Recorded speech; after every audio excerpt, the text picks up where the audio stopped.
yang sederhana. Mari kita membahas tentang kok bisa lupa ya. Seorang perempuan sudah dimudahkan oleh Allah untuk mendapatkan surganya Allah, mendapatkan rahmatnya Allah, bahkan mendapatkan namanya dicatat 8 pintu surga.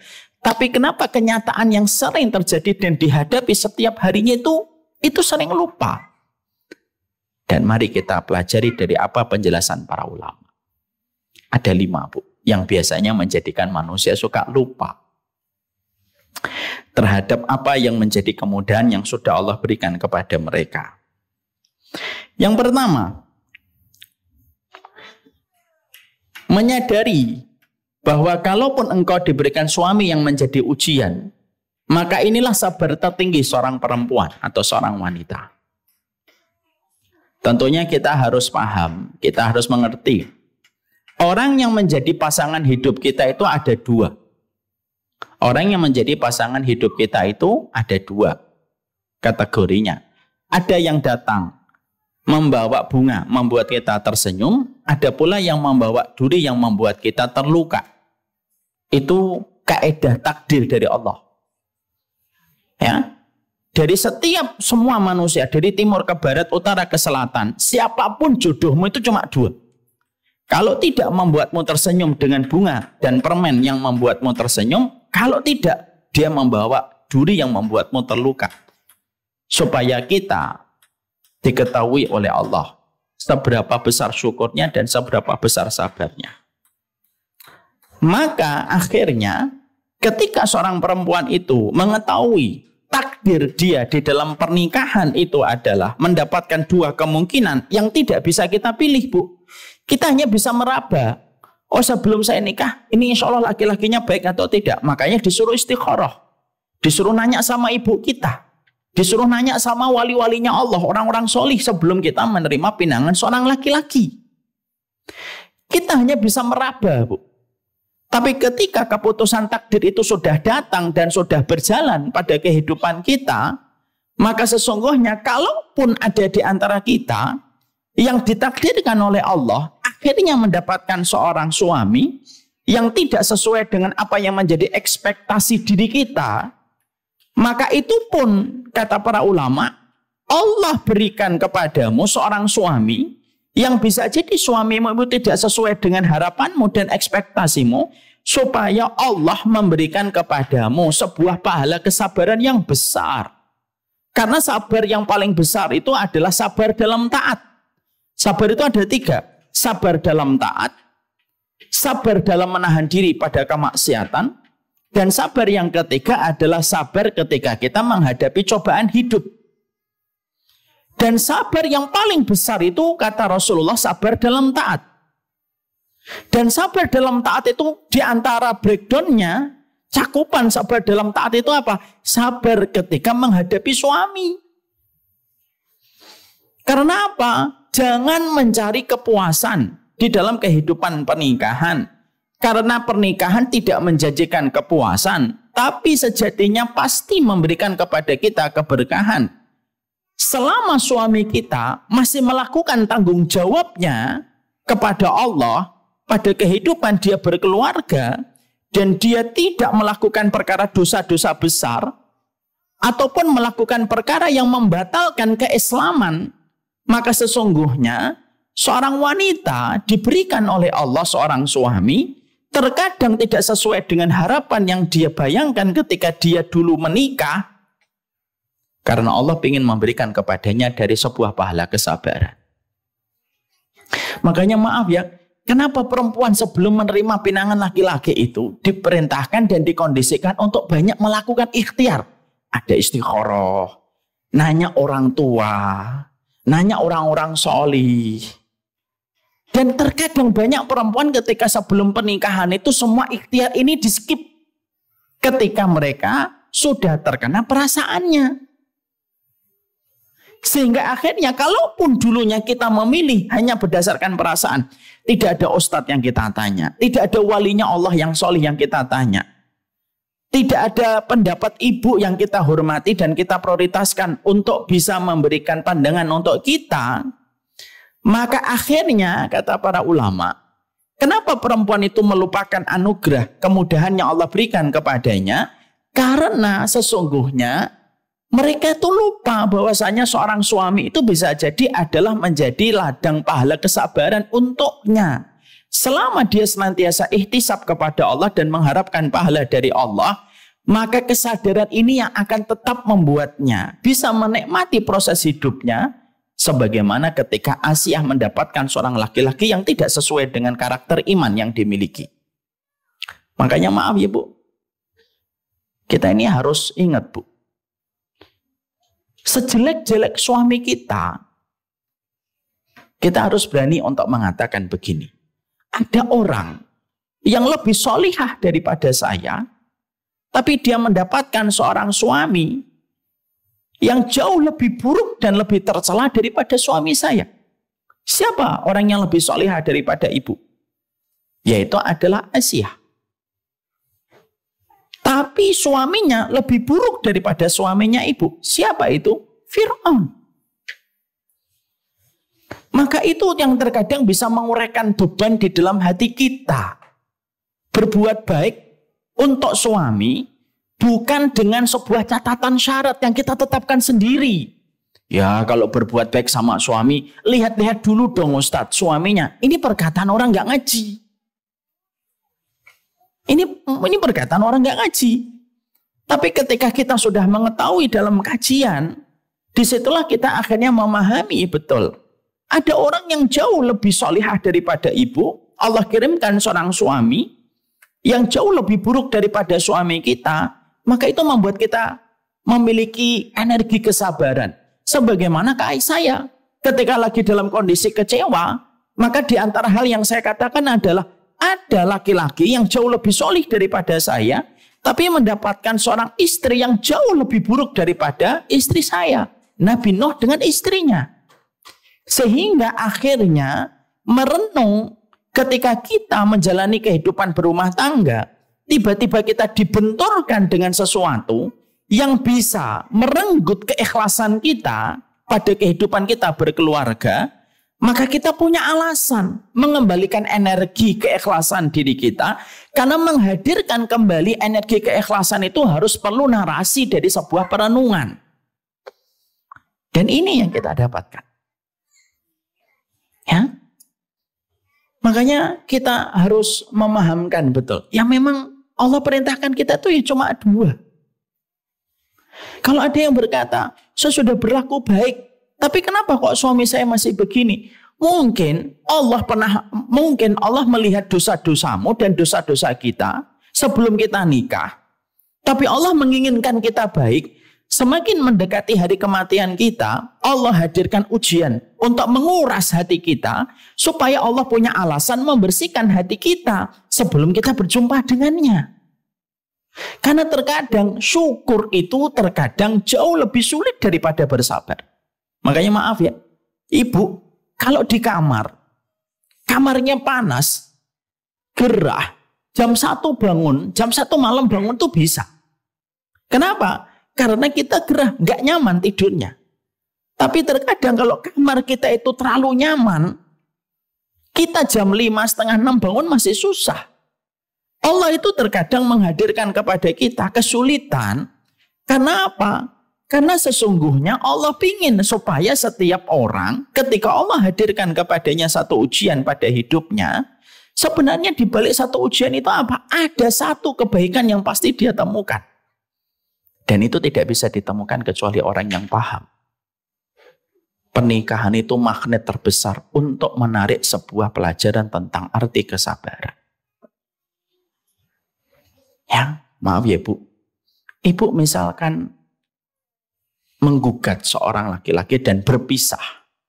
Yakin nggak laki-laki yang akan menikahi kita nanti sama bisa menghilangkan semua yang kita harap, bisa memenuhi semua yang kita ingin? Enggak Bu, tetap ada namanya pelajaran-pelajaran yang membuat kita itu harus bersabar. Makanya maaf ya, sabar yang paling tinggi itu sabar dalam taat. Dan sabar dalam taat itu nomor satunya apa? Sabar menghadapi orang tua, dan yang kedua sabar menghadapi pasangan hidup. Ya. Makanya inilah yang menjadikan akhirnya saya tidak pernah bosan untuk mengatakan, ya, saya ini tidak pernah bosan untuk mengatakan, mendoakan seorang suami itu jauh lebih diprioritaskan daripada kita mendoakan seorang anak pada kehidupan kita. Karena sesungguhnya dengan mendoakan pasangan hidup kita, maka sesungguhnya ada banyak kebaikan yang Allah kirimkan di dalam kehidupan kita. Ya. Apa yang kita benci dari apa yang tidak kita sukai bisa jadi berbuah manis dengan banyak kebaikan. Contoh ya Bu, ini ada satu contoh. Ada ibu-ibu, nenek-nenek, sudah punya cucu 2 atau 3. Pernah curhat. Saya ini Ustadz, kehidupan saya bersama suami tidak seindah yang kelihatan. Saya merasa banyak ujian yang saya harus hadapi dengan suami saya. Dan suami saya itu membuat saya sering menangis. Lihat apa yang Allah berikan kepada ibu ini. Ketika saya banyak menangis, Allah jadikan anak-anak saya sangat menyayangi saya. Karena tahu saya ini sering sedih. Suami saya pernah tergelincir sama perempuan, pernah melakukan hubungan haram dalam perzinahan. Dan qadarullah ketahuan sama saya yang membuat saya betul-betul menata kesabaran. Yang menarik adalah kisahnya beliau mengatakan begini. Tapi Allah jadikan anak-anak saya jauh lebih dekat dengan saya. Dan mereka sangat memprioritaskan saya. Di balik setiap ujian yang saya hadapi dulu di waktu saya menghadapi suami saya. Makanya disitulah kita mendapatkan ibu. Tidaklah Allah mengambil satu dari ibu. Lalu ibu bersabar. Kecuali Allah pasti akan mengganti 2. Bukankah Allah mencabut tali pusar dari anak, Allah ganti dengan 2 air susu. Bukankah Allah mencabut 2 air susu dari seorang anak ketika harus disapih, Allah ganti 4. Allah ganti buah-buahan, sayur-sayuran, daging, dan berbagai macam minuman. Disitulah kita mendapatkan, inilah pelajaran yang pertama. Manusia itu, perempuan itu suka lupa. Lupanya itu kenapa? Yaitu ketika manusia itu lupa bahwasanya suami atau istri adalah bahan pelajaran dari sebuah sabar tertinggi pada kehidupan. Makanya ibu harus paham, sabar kepada suamimu itu sabar 2 kali. Sabar kepada sahabatmu itu sabar 1 kali. Kenapa sabar sama teman tetangga itu sabarnya 1 kali? Ya karena memang manusia sebagian ada menjadi cobaan bagi manusia yang lainnya. Ada yang kedua, kenapa sabar sama keluarga itu sabar 2 kali?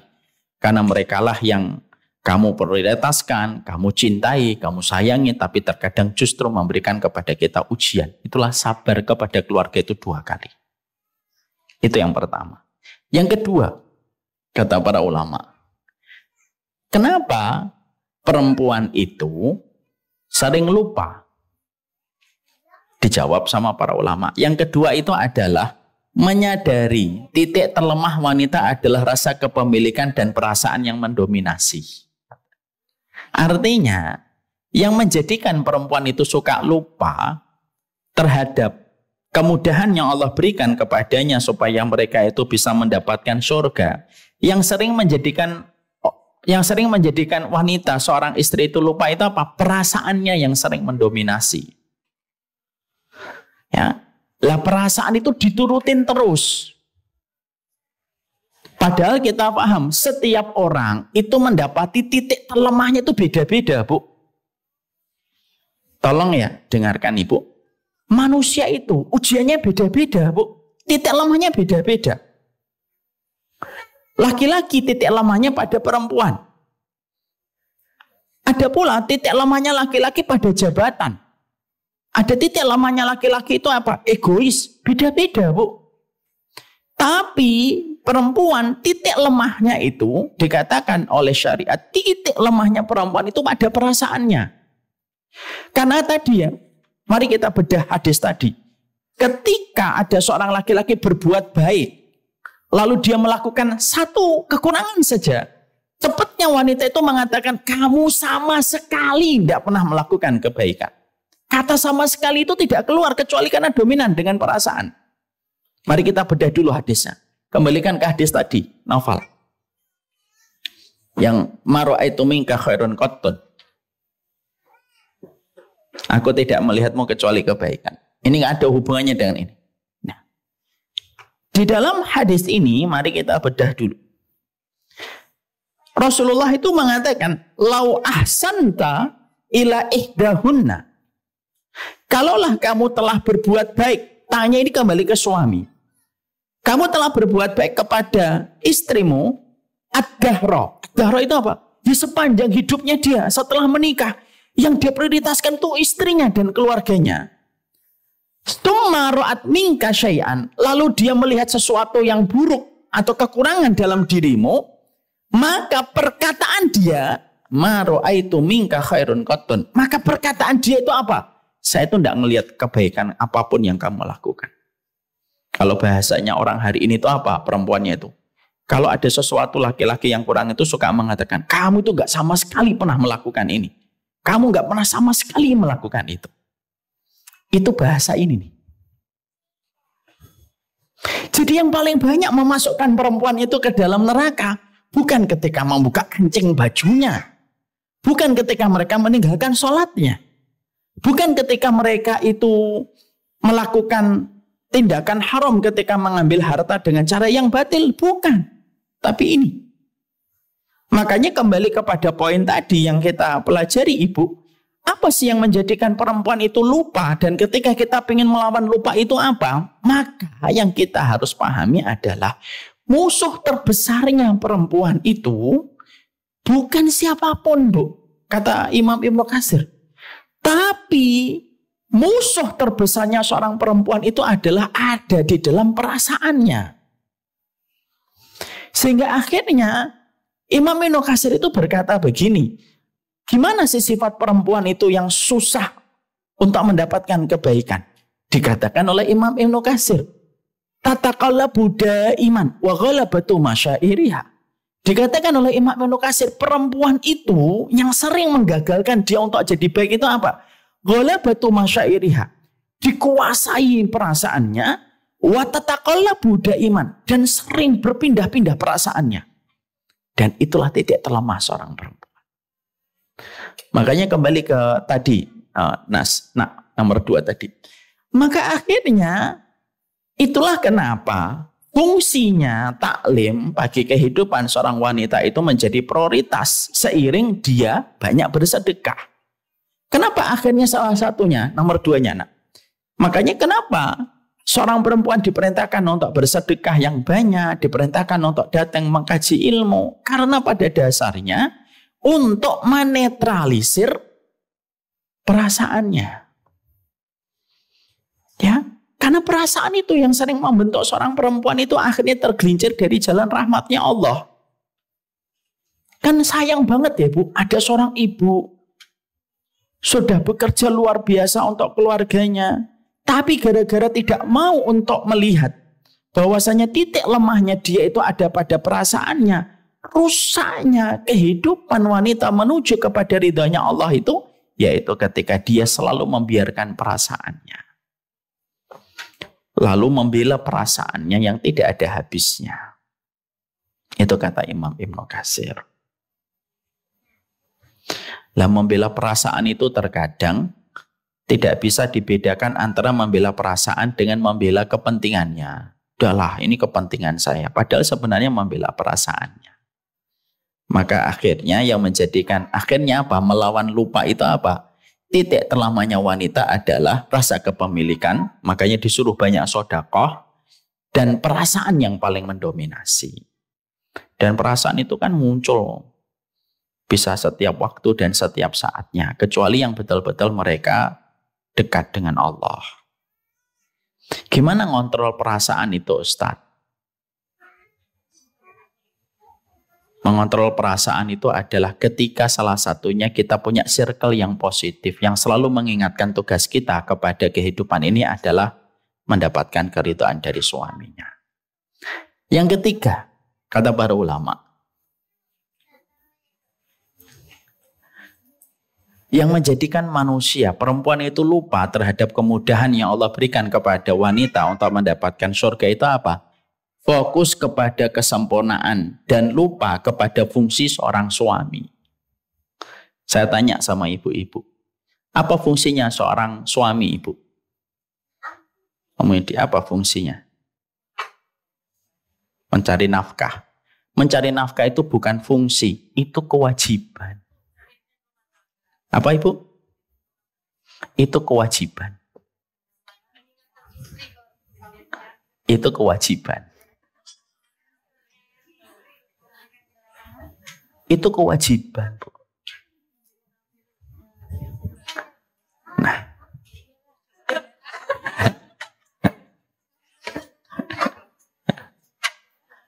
Fungsi ibu, bedakan fungsi dengan kewajiban. Fungsinya seorang suami itu, ibu, menjadi tabir dan penghalang istrinya dari api neraka. Ibarat kata, Bu, jangan buru-buru ditulis, dengerin dulu aja, gampang nulisnya. Ibarat kata, suami ibu, punggungnya menghadap ke neraka, dadanya melindungi ibu. Itu kalau diilustrasikan. Maaf ya, Bu, kalau ibu punya suami di rumah tidur-tiduran, scrolling handphone, terus dia ngerjain hobinya doang. Maaf ya, Bu, kalaupun ada laki-laki se-ekstrim itu pun ada misalkan, itu pun tidak menghilangkan fungsinya, Bu. Fungsinya apa? Ibu tertutup dengan adanya dirinya dari api neraka. Itu fungsi, Ibu. Adapun suami kita menjadi solih, itu kewajiban. Suami kita kemudian mendidik kita, itu kewajiban. Kadang-kadang, maaf ya, kadang-kadang kita sudah fokus kepada kewajibannya, tapi kita melupakan fungsinya dulu. Padahal fungsi ini kita harus mengingatkan dulu. Bahwasanya fungsinya seorang suami itu bagaimanapun mereka menjadi penghalang ibu dari api neraka. Maaf ya, Bu. Kalau ibu hari ini ada yang tadi bangunnya jam 6, sholat subuhnya, yang pertama kali ditanya ibu atau suaminya ibu? Yang ditanya ibu atau suaminya ibu? Yang tegas jawabnya. Yang ditanya ibu atau suaminya ibu? Ibu tidak memakai hijab. Karena ibu pengen, udahlah saya pengen hijab. Gitu. Terus dibuka hijabnya. Yang ditanya ibu atau suaminya? Ibu makan, terus ada sisanya. Dan sisa itu merupakan bagian dari pekerjaan setan. Dimakan sama setan. Yang ditanya ibu atau suami? Suami, Bu. Makanya akhirnya kata para ulama, kenapa banyak orang lupa kemudahan yang Allah berikan kepadanya supaya dia menyenangkan untuk suaminya. Karena dia fokus kepada kesempurnaan dari sebuah kewajiban tetapi lupa kepada fungsinya. Jadi maaf ya, Bu, saya tuh pengen mengatakan gini, kalaupun ada yang ekstrim, suami ibu nggak ngapa-ngapain di rumah, tapi tetap ngasih nafkah, tetapi dia tidak melakukan dosa besar, tapi tetap di rumah itu jengkelin dari pagi sampai malam, itu pun fungsinya tidak akan hilang, Bu. Masalah bagaimana dia nanti sholih, bagaimana dia taat, ibu tidak akan pernah ditanya. Makanya para ulama mengatakan, kalaupun engkau mendapati suamimu tidak sholih misalkan, dia tidak sholat di masjid, tapi sholat di rumah, ibu tidak akan pernah ditanya sama Allah. Kalaupun ibu misalkan dalam kondisi mendapatkan suami berzina, naudzubillah min dzalik, itu pun ibu tidak akan ditanya oleh Allah. Kenapa? Seorang suami berkewajiban sendiri dia di hadapan Allah. Kenapa ingin ini disampaikan oleh para ulama poin yang ketiga ini? Karena banyak di antara kita akhirnya lupa kewajiban kita kepada suami kita karena hanya melihat kewajibannya, tapi melupakan anugerah fungsinya yang sudah Allah berikan kepada kita. Kenapa fungsi ini harus kita pahami kembali? Setidaknya kita masih punya alasan untuk bersyukur walaupun masih terbata-bata. Dan ini yang terkadang sering kita lupakan. Ya, makanya akhirnya saya harus memahamkan fungsi. Mendidik istri, mengarahkan istri, itu kewajiban. Kalaupun tidak dilakukan, itu tanggung jawab dia dengan Allah. Dan inilah yang menjadikan kita harus paham. Maaf ya Bu, kalau Asia tadi bahwasanya fungsinya seorang suami harus mendidik, mengarahkan, memberikan keimanan, harusnya Asia itu gagal masuk surga. Kenapa kok gagal masuk surga? Suaminya nggak pernah ngajarin untuk beriman sama Allah. Suaminya mengaku Tuhan yang paling tinggi. Tapi kenapa dengan suami separah Fir'aun, Asia tetap bisa mendapatkan surga? Karena pada dasarnya kewajiban seorang laki-laki kepada Allah itu antara dirinya dengan Allah. Tapi seorang Asia, dia tetap mendapatkan sebuah fungsi dari suaminya, yaitu menjadi tabir dari api neraka. Lah inilah yang menjadikan kita akhirnya paham. Kalaupun ekstrim terjadi Bu, suami kita mengecewakan, maka setidaknya kita harus ingat yang bisa menenangkan kita. Fungsinya seorang suami adalah memberi sutroh pada kehidupan seorang laki-laki, pada seorang perempuan. Makanya maaf ya Ibu, ini saya mau jujur. Saya banyak sekali mendapati curhatan bapak-bapak. Ya kalau sudah kenal akrab tuh ya banyak curhat. Kadang-kadang curhatan mereka itu membuat saya itu tertahan air mata. Ada yang ngomong saat saya itu sebenarnya udah nggak tahan kerja. Lalu saya tanya kenapa nggak keluar saja Pak, resign gitu, cari yang lain. Yang terfikir di pikiran saya itu istri saya dan anak-anak. Demi Allah Bu. Ada yang jam pagi keluar, nyusurin jalan. Tidak sedikit laki-laki yang meninggal ketika kerja di tengah jalan ketika tertabrak. Dan maaf ya Bu, sudah sedemikian itu mereka melakukan. Mereka itu dicabut. Rasa kepemilikan bendanya itu dicabut sama Allah ketika menikah. Mereka harus berbagi dengan istrinya dan anaknya. Banyak laki-laki yang terkadang dia sengaja membungkus makanan yang dihadiahkan panitia kepada satu kegiatan. Dibungkus supaya dibawa ke rumah, itu tidak sedikit Bu. Walaupun laki-lakinya belum ngaji. Saya pernah di gedung Jakarta, panitia lagi membagikan makanan. Ada obi, terus dimasukkan plastik. Saya tanya, Mas dimakan aja. Sampai saya akhirnya buka bungkusan saya, udah makan sama saya. Saya tidak mengatakan bahwasanya itu saya tidak mengatakan bahwasanya laki-laki itu harus sempurna dalam segala hal. Tapi saya mendapati betul bagaimana banyak laki-laki itu rasa kepemilikannya terhadap benda itu dicabut oleh Allah. Supaya dia bisa berbagi sama istri dan anaknya. Ada nggak Ibu? Maaf ya Bu. Sedermawan-dermawannya laki-laki. Kalau dia disuruh untuk traktir temennya. 5 kali, 6 kali sudah berat dia. Sekali senang, 2 kali senang, 3 kali senang, 4 kali senang. 5 kali dia sudah mulai berat. Mosok yang bayarin saya terus. Gantian dong. 6 kali, aduh, enggak usah makan deh daripada yang traktir saya lagi. Walaupun dia orang yang paling dermawan, ya atau tidak Bu? Tapi pernah nggak suami kita, misalkan sama istrinya, sampai maaf ada istri yang mungkin belum punya anak, dia traktir terus. Pernah nggak ada suami kita ngomong, oh saya pikir-pikir saya traktir kamu sudah 13 tahun ya? Nggak pernah. Mungkin pelit ada. Tapi pelitnya pun, maaf ya Bu, kalaupun dia pelit, misal Ibu dapetin suami saya pelit, oke, saya akan bedah secara fikih. Suami Ibu pelit, meninggal dunia, siapa yang dapat jatah hartanya? Tetangga atau Ibu? Setelah Ibu siapa? Anaknya Ibu. Kalau anaknya Ibu, siapa yang dia prioritaskan kalau bukan Ibu? Kembalinya ke kita. Kalaupun ada suami pelit, saya tidak mengatakan, oh suami itu silahkan pelit. Enggak. Karena saya selalu menyampaikan kepada para bapak-bapak, tidak ada nafkah terbaik kecuali yang diberikan kepada istri dan kepada anak-anak kita. Tapi in case Ibu dapat suami yang pelit, oke kita bedah. Kalau Ibu dapat suami yang pelit sekalipun, itu harta juga kembali kepada Ibu. Tapi nunggu mati Ustadz. Ya iya, tapi kan sebenarnya juga kembali kepada Ibu. Maka inilah yang menjadikan akhirnya kita memahami. Yang ketiga, fokus kepada kesempurnaan dan lupa kepada fungsinya seorang suami. Dan namanya juga melawan lupa. Dan ini termasuk salah satu poin yang ketiga. Poin yang keempat.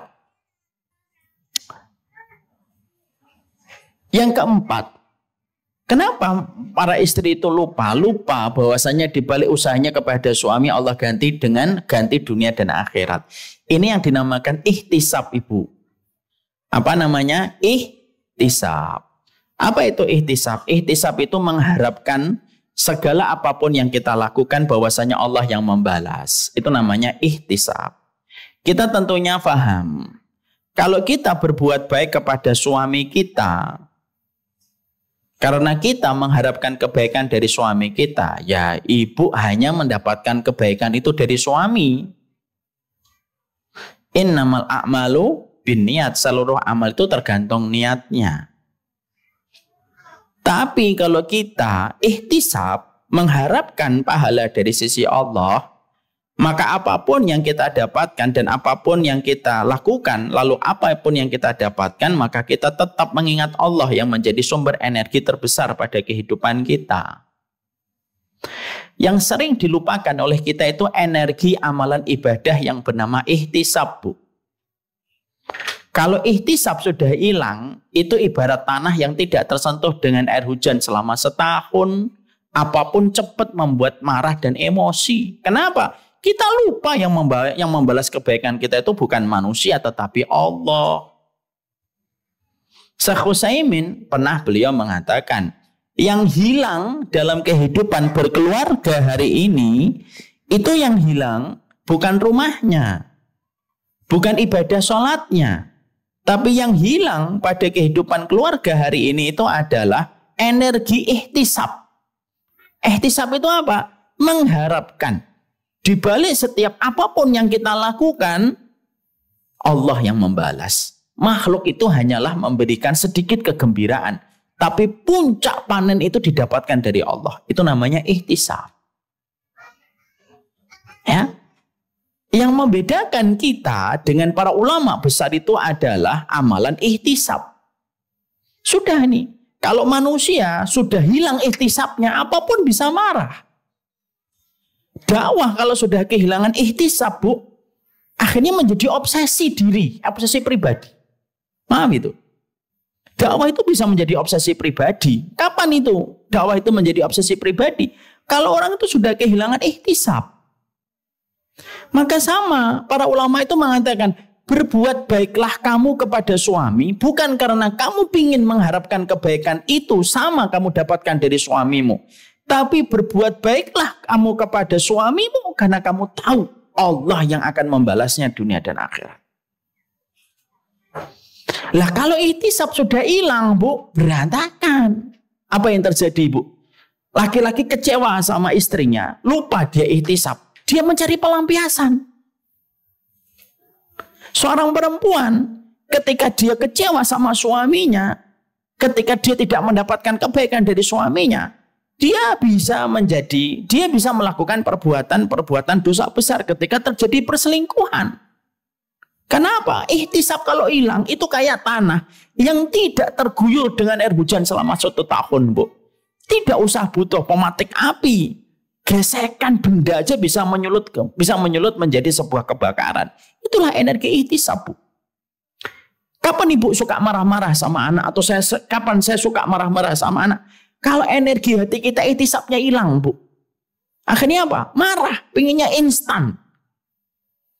Tapi kapan kita akan memiliki kelapangan? Kalau ihtisab itu ada. Oh, mendidik anak, mengkondisikan istri, mengarahkan suami. Itu merupakan perkara yang harus dilalui dengan ihtisab. Lah ihtisab ini sering tidak disadari. Karena banyak orang yang belum tahu artinya ihtisab itu apa. Padahal ihtisab itu amalan hati yang paling besar pada kehidupan kita. Setelah keikhlasan itu namanya ihtisab. Ibu masak. Pulang suaminya. Lalu suaminya ngomong, sudah makan tadi. Padahal kita masak sudah 2,5 jam. Lihat YouTube-nya 3 jam. Nyatetnya berapa lama. Pulang dengan santai ngomong, udah makan tadi. Kalau ihtisab, maka ihtisabnya itu ya sudah tinggal diangetin dimakan besok. Kalau ihtisab, tidak ada masalah. Tapi kalau orang hilang ihtisabnya, selesai itu. Akan terjadi sebuah perselisihan yang cukup lama untuk mengendalikan itu. Maka akhirnya disitulah kita akhirnya paham. Yang keempat, lupa dibalik usahanya kepada suami, Allah ganti dengan dunia akhirat. Dan yang kelima, yang terakhir, kata para ulama, yaitu lemahnya penjagaan hati. Artinya jarang ngaji, jarang ikut taklim.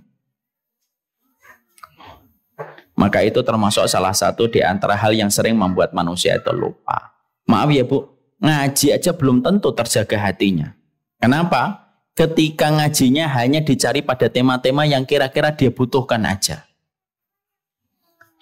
Temanya apa? Kewajiban seorang suami.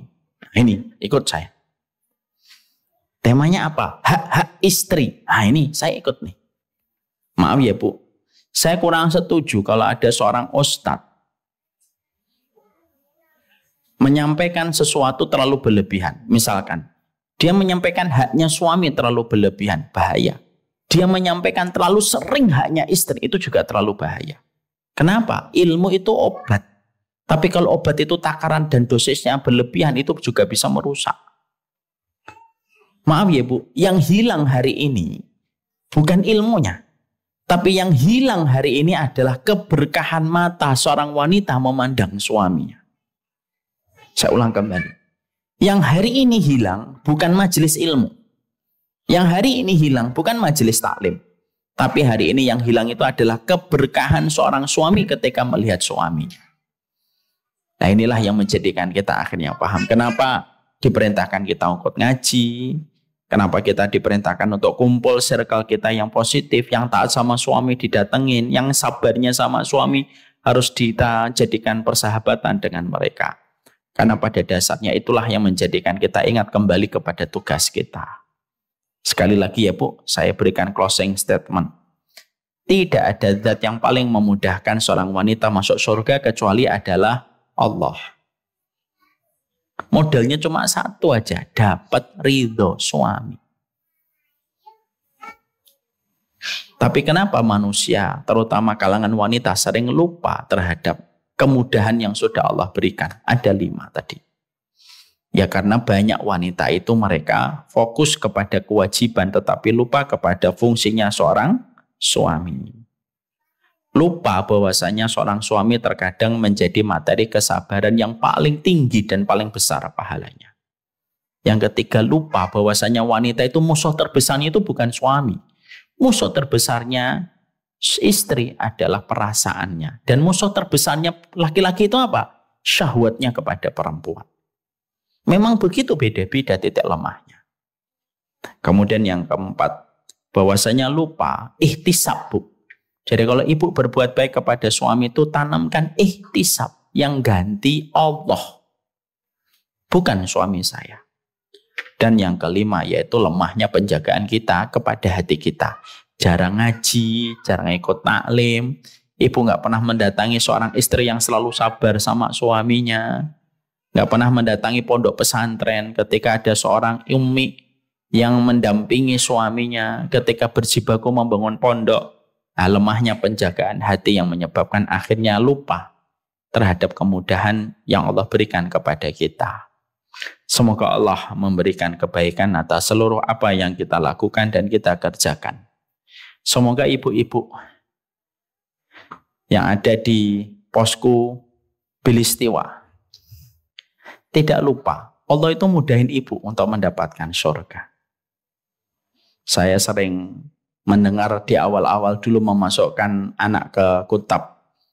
Ustadz-ustadz di kutab tuh sering bilang, banyak sekali orang tua yang memasukkan anaknya ke kutab karena istrinya yang ngaji dan suaminya nggak ngaji. Istrinya yang minta, suaminya yang mengaminkan dan mengabulkan.